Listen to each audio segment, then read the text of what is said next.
वयम् अभ्यासं कुर्मः।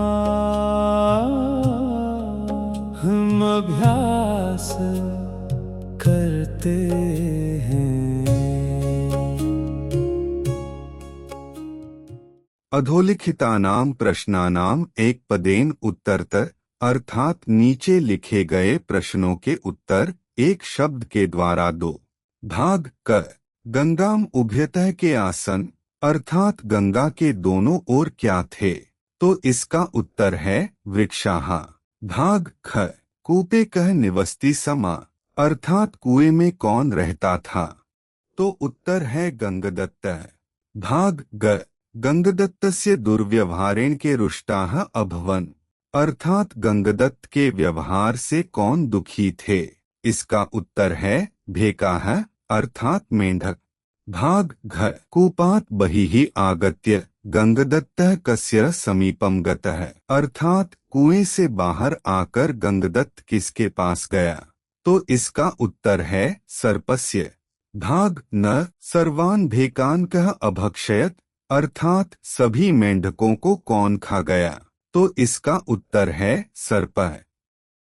अगला प्रश्न है रिक्त स्थानानि पूरयत अर्थात रिक्त स्थानों को भरो।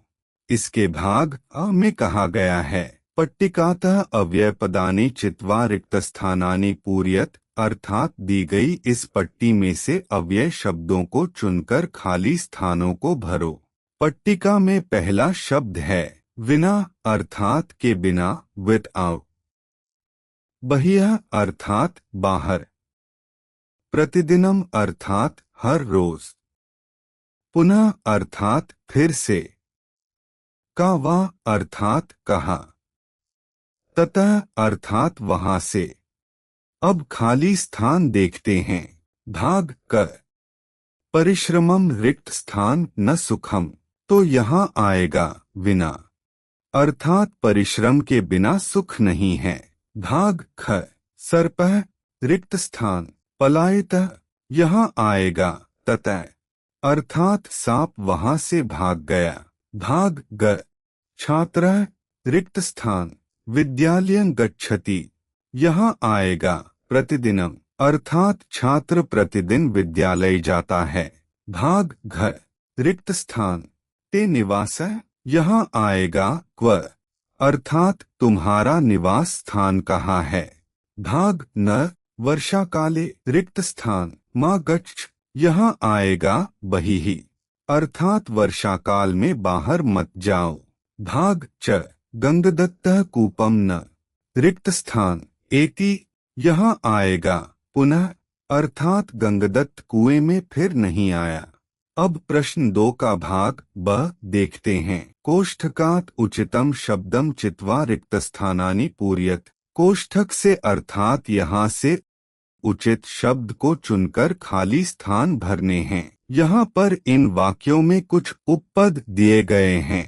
उपपद वे शब्द होते हैं जिनके साथ किसी विशेष विभक्ति का ही प्रयोग करना अनिवार्य होता है। जैसे पहले है उभयतः, इसका अर्थ होता है दोनों ओर। इसके साथ हमेशा द्वितीय विभक्ति आती है, तो यहाँ इनमें से मार्गम में द्वितीय विभक्ति है, तो इस खाली स्थान में आएगा मार्गम अर्थात मार्ग के दोनों ओर वृक्ष हैं। भाग ख इसमें उपपद है बहिः अर्थात बाहर, और इसके साथ आती है हमेशा पंचमी विभक्ति। यहाँ इन शब्दों में पंचमी विभक्ति है गृहात में, तो इसका अर्थ हुआ वर्षा काल में घर से बाहर जाना संभव नहीं है। भाग ग इसमें उपपद है सह अर्थात साथ, और सह के साथ हमेशा तृतीया विभक्ति आती है, तो इन शब्दों में से तृतीया विभक्ति है दुष्टेन में, तो यही यहाँ आएगा और वाक्य का अर्थ हो जाएगा दुष्ट के साथ जाना उचित नहीं है। अगला प्रश्न है अधोलिखितानां परस्परम मेलन कृत्वा रिक्तस्थानानि पूरयन्तु, अर्थात नीचे लिखे गए शब्दों का उनके समानार्थी शब्दों के साथ मिलान करके उनके सामने लिखना है। जैसे सर्प का पर्यायवाची है विषधर, आगे है मंडूकर, तो इसका पर्यायवाची शब्द है भेकर। आगे है सखा, तो इसका पर्यायवाची शब्द है मित्रम। आगे है तड़ागर, तो इसका पर्यायवाची शब्द है जलाशय। आगे है अपमान, तो इसका पर्यायवाची शब्द है पराभव। आगे है रुष्टः, तो इसका पर्यायवाची शब्द है क्रुद्ध। ये थे आपके इस पाठ के अभ्यास के प्रश्नोत्तर। अब मिलते हैं अगली वीडियो में। धन्यवाद।